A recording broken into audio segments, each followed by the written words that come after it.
Salut tout le monde, c'est Franck, j'espère que vous avez passé des bonnes vacances. Si vous êtes déjà revenu et qu'elles sont finies, j'espère que vous êtes content de vos vacances, que ça vous a bien reposé. Si comme moi, vous allez partir en vacances, courage, ça arrive bientôt. Oui, je pars en vacances en Italie la dernière semaine d'août. Et quand je pars en vacances, ceux qui me suivent sur Instagram le savent déjà, ça veut dire beaucoup de photos. Si vous êtes juste arrivé, vous ne le savez pas forcément, mais sur YouTube, ça veut dire forcément une vidéo de mon voyage. Et donc du coup, avant de partir, j'avais envie de partager avec vous ce que j'emmène dans mon sac à dos de voyage, mes objectifs, mon matériel, tout ça. Je vous partage tout ça aujourd'hui et on va commencer par le sac en lui-même. Mon sac photo, c'est donc un KNF Concept, c'est un cadeau que j'ai eu à Noël dernier ou à mon anniversaire, je ne me rappelle plus, ils sont assez proches du coup. Je me souviens plus. Il se trouve sur Amazon, j'ai pas le modèle exact, mais je vous mettrai le lien en barre d'infos, je vous retrouverai exactement ce que c'est. Il est plutôt léger, plutôt robuste, plutôt très bien constitué, puisqu'à l'intérieur, voilà, c'est comme à peu près tous les sacs photos, sauf que c'est fait de petits scratchs qu'on peut enlever, et donc on peut en gros mettre des cases comme on veut, on peut arranger le sac comme on veut à l'intérieur suivant le matériel qu'on emporte. Je trouve ça hyper pratique. Il vient aussi, je ne l'ai pas retrouvé, mais avec une petite trousse pour nettoyer son appareil photo, avec un petit truc pour chasser la poussière sur son capteur d'appareil photo, une petite lingette, enfin bref, il y a plein d'accessoires dans la petite pochette qui est fournie avec qui sont excellentes. On a une petite poche devant pour glisser un iPad ou n'importe quoi, ce que vous avez envie, un carnet de notes pour votre voyage, vos photos, tout ce que vous voulez. La petite pochette à l'intérieur ici et enfin une grande poche à l'intérieur pour mettre l'ordinateur. Personnellement, moi, je peux mettre à peu près tout ce que je veux comme matériel dedans par rapport à ce que j'ai pas de place manquante à part peut-être un petit truc puisque j'ai un nouvel outil qui s'est rajouté récemment, dont je vous ai parlé, je vais peut-être vous en reparler là. Et enfin, sur le côté ici, on a donc une petite poche, toute petite poche, avec une petite pochette où on peut mettre des trucs à l'intérieur si on veut, mais surtout, c'est une poche qui se détache pour pouvoir, ici et là, accrocher le trépied, pour accrocher son trépied sur le côté de son sac à dos, pour ne pas avoir à le mettre dedans. Plutôt pratique, j'ai déjà essayé. La petite pochette ici, une fois décrochée, tient les pieds, en fait, le bout des pieds du trépied. Donc quand vous marchez avec le sac à dos dans le dos, tout ça, ça bouge pas. Enfin bref, je suis très content de mon sac à dos. Il est très robuste, il est renforcé dans le dos, donc il me fait pas mal du tout. Mon petit sac à dos où je mets tout ce que je vais vous montrer ensuite à l'intérieur. Ensuite, à l'intérieur, évidemment, alors je peux pas vous la montrer là, je la montrerai en image par-dessus. Bref, vous la voyez maintenant. Mon appareil photo, ma caméra, le Canon 750D avec lequel je filme toutes mes vidéos, avec lequel je filme et je fais mes photos à chaque fois, tout le temps. C'est la caméra qui me suit depuis le début que j'ai commencé vraiment à me mettre à la photo et à YouTube. J'espère pouvoir le changer bientôt pour passer à un appareil photo un petit peu plus pro avec des meilleure capacité. J'ai une petite idée de ce que je veux, mais c'est encore très loin, donc je vais pas vous en parler tout de suite. Pour le moment, il fait très bien le boulot. J'en suis absolument ravi. Bref, c'est une très bonne caméra pour commencer, voire un tout petit peu plus. Après, maintenant, c'est vrai que ça fait quand même quelques années que je fais ça et que je me mets à la photo, donc j'aimerais bien passer à quelque chose d'au-dessus, mais pour le moment, c'est excellent. Qu'est-ce que je mets sur cet appareil photo comme objectif? Et on va commencer par celui que j'utilise le plus souvent, mon Canon 10-18. Je ferai certainement une vidéo dessus, exprès, juste sur cet objectif-là. Pareil, c'est un objectif que j'ai eu en cadeau à un anniversaire ou à Noël, c'est un objectif que je voulais absolument parce que c'est un très grand angle, du coup, vous l'avez compris, 10-18. Je fais beaucoup de photos de rue, je fais très peu de portraits, je fais beaucoup de street, de paysages, donc un grand angle, c'est évidemment indispensable. Il coûte en plus vraiment pas très cher et il est excellent. Toutes les photos, on va dire 95% des photos que vous voyez sur mon Instagram ont été prises avec le 10-18. C'est celui que j'utilise vraiment le plus souvent. Ensuite, en deuxième objectif, et je vous en ai déjà parlé dans une vidéo dédiée de celui-là, si vous ne l'avez pas vu, je vous conseille d'aller la voir parce que pour moi, c'est l'objectif que tout le monde devrait avoir, le 50 mm 1.8 avec un filtre ND de chez KNF Concept, aussi dessus un filtre ND variable qui s'attache et se détache. Pour ceux qui savent pas ce que c'est, je vous ferai une vidéo aussi dessus. Donc ça va être un petit peu plus pour les détails et les portraits. Je l'utilise pour avoir des plans parfois avec un beau flou d'arrière-plan pour vraiment bien faire ressortir le sujet de ce que je veux filmer, en général une personne. Donc voilà, mon deuxième objectif, le 50 mm 1.8. Et enfin, troisième objectif, et là, il n'est pas vraiment à moi, c'est un prêt un peu longue durée, on va dire, c'est le bijou qui me fait très mal au dos mais que j'emmène partout maintenant, le 100-400 série L de chez Canon. Donc là on est vraiment sur un monstre.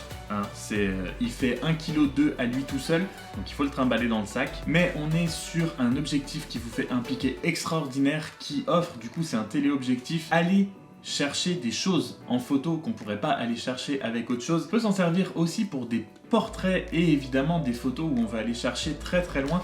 Et ce qui est bien avec les portraits, c'est que comme c'est une très grande focale, en gros ça compresse votre image et vous avez l'impression que votre arrière-plan est beaucoup plus près que ce qu'il est en réalité. J'ai avec cet objectif fait une des photos que je préfère de toutes celles que j'ai fait à la montagne de ma meilleure amie, celle-là, où on a l'impression que la montagne derrière elle est vraiment très proche alors qu'en fait elle est vraiment très loin. Mais voilà, il fait son poids, il est très lourd, il faut l'emmener partout certes, il permet d'avoir vraiment un style de photo différent et des choses qu'on pourrait pas avoir normalement. Donc je fais le sacrifice d'un petit peu de douleur au dos pour pouvoir aller chercher des belles photos. Je vous ai montré sur mon sac, il y a une petite poche pour pouvoir accrocher un trépied dessus.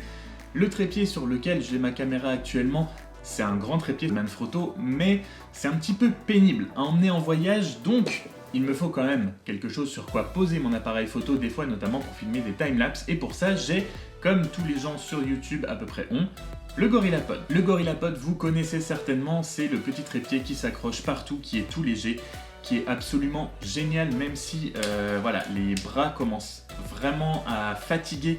Il y en a certains qui commencent vraiment à plus avoir beaucoup de solidité, qui sont vraiment très lâches. Si on le met dans la bonne position, qu'on reste pas trop loin, il n'y a pas trop de risques qui tombent encore quand même. Ça fait très longtemps que je l'ai maintenant, ça doit faire presque 2 ans peut-être que j'ai le GorillaPod, mais je l'emmène toujours partout en voyage. Ça me permet d'accrocher mon appareil photo et même de le poser juste de temps en temps, voilà, pour faire des timelapses, pour faire des pauses longues, ce genre de choses. Et c'est avec ça aussi que je filme tous mes vlogs quand j'en fais, quand je vais en vacances, évidemment. Voilà, le setup du vlogueur basique avec le GorillaPod, la caméra, le micro par-dessus, vous connaissez tous à quoi ça ressemble. Qui dit vidéo dit forcément plan stabilisé, et il y en a un qui me suit avec moi partout dans quasiment tous mes voyages, c'est mon DJI Osmo Mobile. C'est pareil, celui-là je l'ai depuis un moment maintenant, j'en suis hyper content. Pour ceux qui connaissent pas, donc c'est un stabilisateur pour smartphone de chez DJI, leur tout premier. Je fais beaucoup de plans avec ça, notamment quand je me déplace, quand je marche, parce que oui, il faut des plans stabilisés évidemment. Et du coup, encore une fois, en termes de rapport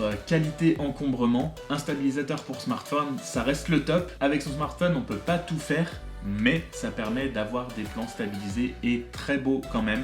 Donc ça c'est pareil à chaque fois que je pars en voyage, tout de suite dans mon sac à dos. Et comment vous parler de plans stabilisés sans vous parler de mon dernier outil, donc mon stabilisateur, mon Feiyutech AK2000. Alors je vous le montre, mais je sais pas encore si je vais lui trouver de la place dans mon sac à dos ou pas, parce que ben voilà, hein, il faut emmener tout ça quand même.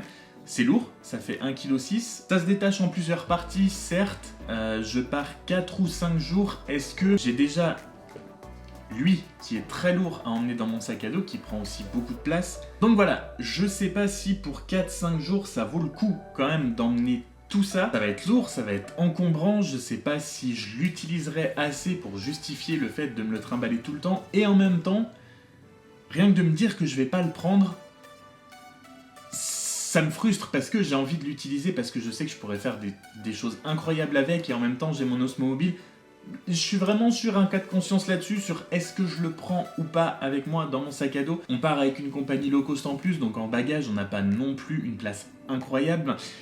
Voilà, je sais pas encore. Et enfin, la dernière chose absolument indispensable, puisque je vais faire plein de photos, je vais faire plein de plans, je vais encombrer mes cartes mémoire, il va falloir que je les vide. Je vais bien sûr emmener mon ordinateur portable, mon MacBook Pro 15 pouces de 2018, parce que évidemment quand je prends des photos en voyage, il faut ensuite les éditer, et en général je fais ça tous les jours. Je fais un tri dans mes photos que j'ai fait de la journée en arrivant le soir à l'hôtel ou au Airbnb, bref, peu importe. Je fais un tri, je regarde les meilleurs, j'en édite quelques-unes le soir même pour pourquoi pas les poster directement, voilà, faire suivre le voyage en même temps. Donc c'est aussi l'occasion de vous dire que si vous ne me suivez pas sur Instagram, je vous invite à le faire pour découvrir. Je vais partir à Bergame, à côté de Milan, en Italie, pendant 4-5 jours. Si vous voulez découvrir cette ville et les alentours, n'hésitez pas à aller sur mon Instagram. Donc voilà, mon MacBook Pro 15 pouces qui vient de toute façon toujours avec moi, peu importe où je vais. Voilà, ce sera tout pour moi pour aujourd'hui. Voilà ce que j'emmène, tout ce que j'emmène dans mon sac à dos photo pour les voyages. C'est lourd, mais ça vaut le coup de pouvoir vous partager des belles vidéos et des belles photos avec tout ça, avec tout ce que j'emmène pour avoir le choix. J'ai différentes options. Du coup, je peux faire plein de choses différentes. J'espère que cette vidéo vous aura plu, que ça vous aura intéressé. Et si vous avez un sac à dos photo que vous emmenez en voyage avec vous, n'hésitez pas à me dire les indispensables que vous emmenez tout le temps avec vous. Dès que vous savez que vous partez en voyage, c'est les premiers trucs qui atterrissent dans votre sac. Et moi sur ce, je vous dis à bientôt pour une prochaine vidéo. Salut!